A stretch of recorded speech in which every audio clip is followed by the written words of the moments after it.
Hello and welcome to this episode of A House in France. I'm Mark Johnson. We're recording this on Monday the 18th of April.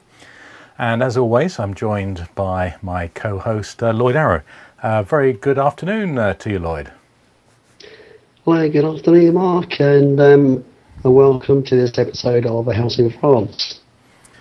So I understand there's some exciting news. Work is actually underway. In case you haven't been watching A House in France, Lloyd is having a house built down in the south, and after the drama of getting the plans all through, I think things are underway, are they not?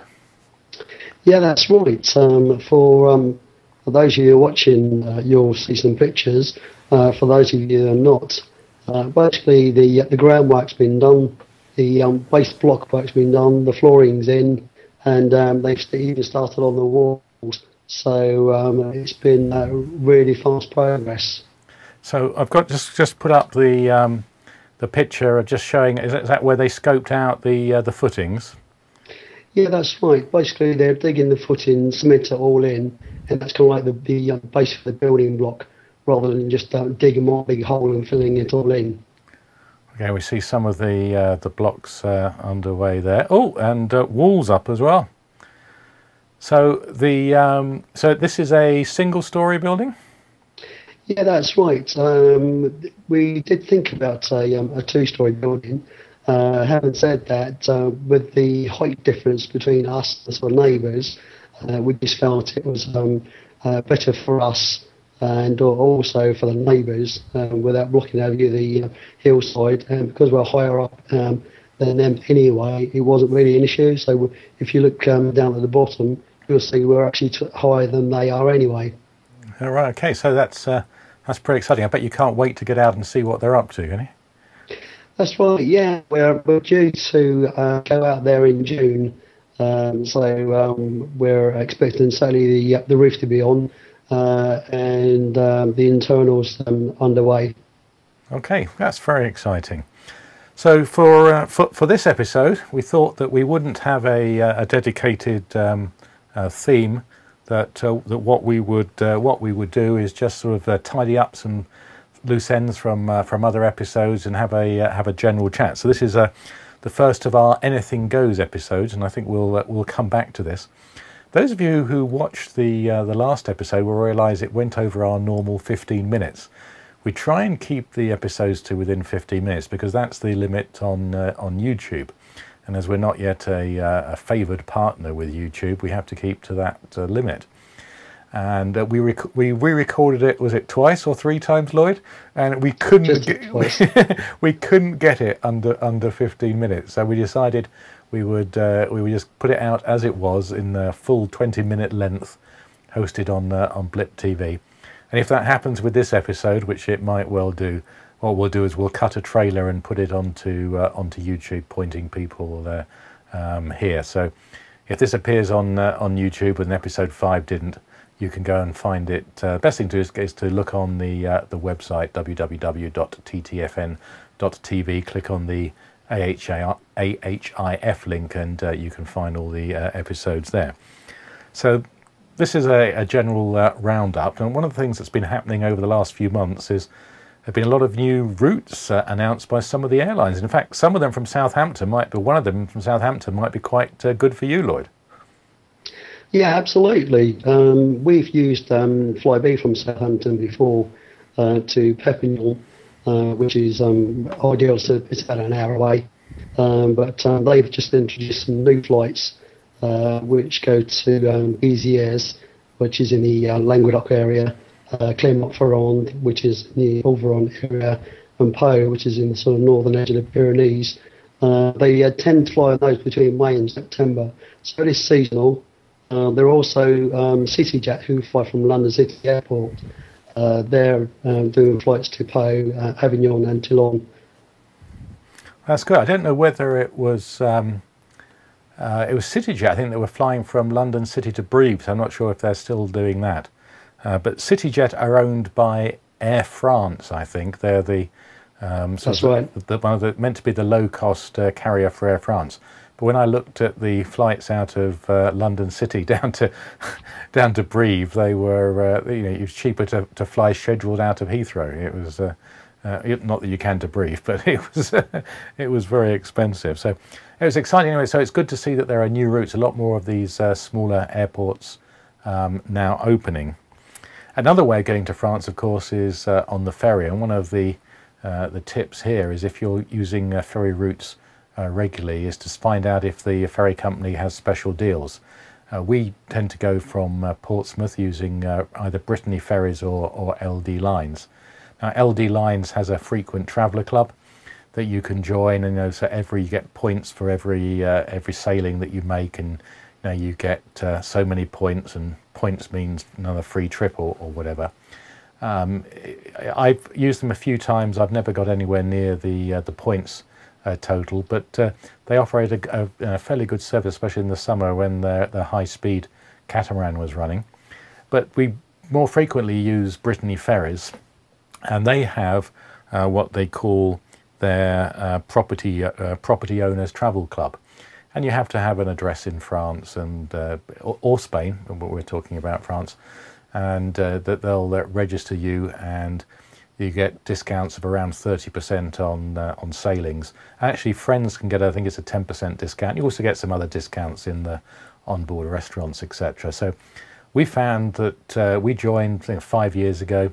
One trip in sort of peak season more than pays for the cost of it. There's a joining fee, which is about £70 now, an annual fee of about £60. So it costs you £130 to join for the first time. But peak return is probably £500. So if you save 30% of that, you're paying for it on one trip. So if you're sailing on Brittany Ferries, I can highly recommend the Property Owners Travel Club. Of course, once you're in France, you need to be able to speak the language. Yeah, we've got a couple of websites, and you've probably seen some of them advertised. The one that I've used quite a fair bit recently is called Coffee Break French, which basically it's a series of podcasts you can play on your PC or indeed download to your iPod. There's around 80 lessons in the course. They're expanding all the time. They're ideal for beginners, and also if you're looking to develop your language as well. Rather than give you a website, we'll put it as a link. There's also Rosetta Stone, which is a very popular one. If you prefer a more visual learning to your language, it's a good option, but it's not cheap. However, they do have a 6 months money-back guarantee. For instance, French Level 1, which includes the software, a headset with a microphone, etc., works on both Mac and PC. And with that, you can transfer your lessons onto your iPod as well. A basic foundation vocabulary with the French language. You can get it for about, I think they advertise about £149.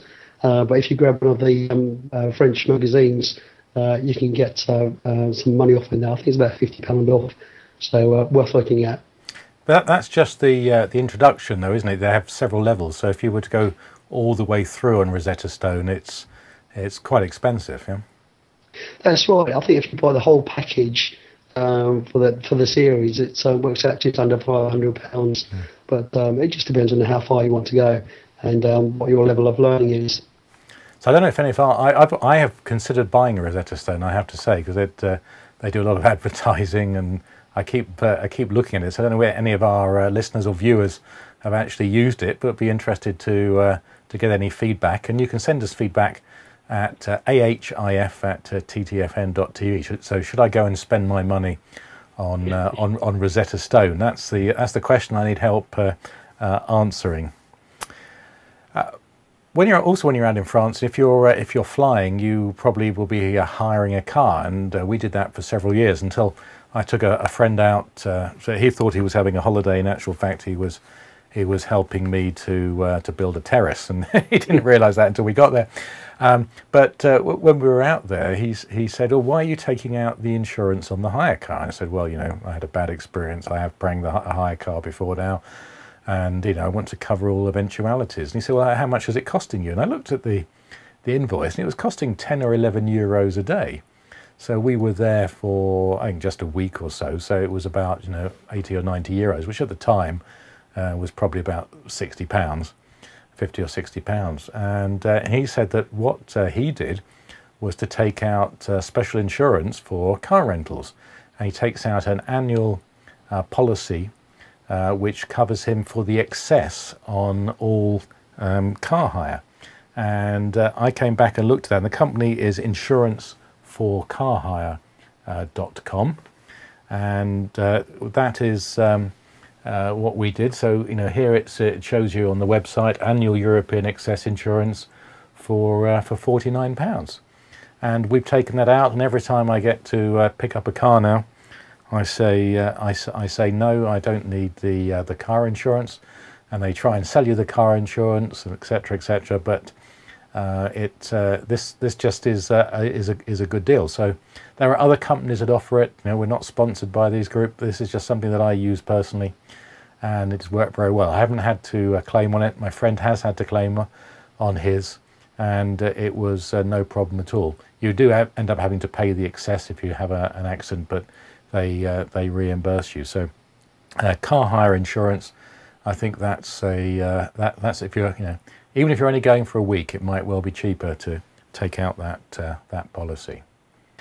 So the tip for this week, and I was bitten by this week, is that I bought some euros at the airport. I wasn't going to France. I was actually going to another EU country, and I just needed 60 euros, and it actually cost me £61.20 for 60 euros. The exchange rate isn't brilliant at the moment, but it's not it's not quite that bad. So one of my tips, and if I'd thought about it, I would have just used my French bank account, which we have money transferred each month at a much better rate than that, and I would have just drawn some out when I got there. So the website that I use to check up on currencies, I think we may have mentioned this before, is xe.com, and I find that a very good site just for having a look and and seeing what the rate is. And as you can see, it updates every few seconds. It's saying 114 at the moment, as opposed to, I think it was 102 that the airport gave me for euros this week. And then of course they had their commission charge, etc. So you can check the rates on somewhere like xe.com. Have your, if you have money in a French bank account and you're going to other places, don't do what I did and use your UK card. Just take it out from a cash machine when you get there. So that's it. So how should are we still looking for hints and tips and suggestions, Lloyd? Yeah, one of my tips would be on the travelling front. If you're a Tesco club card user, and you're not one of these people that likes to use a ferry and prefer going by Eurotunnel, you can in fact use your club cards and buy your travel tickets on that. So worth looking into. Yeah, I have. We have some friends who do that, and they've come out to see us the last 5 years, and they've effectively got their Eurotunnel travel free every time. So that's been good for them. So that's it. We're another episode of House in France that's overrun. I think we're going to bite the bullet soon and just move this to half an hour and work out how we can, be a bit more leisurely and cover, put more content in which we keep cutting out. The new studio is coming along. It's a long and big project, but hopefully, within a couple of months, Lloyd might be sitting beside me in nice armchairs in the new studio, and we can talk away for hours and give you hints and tips and information, and lose all our listeners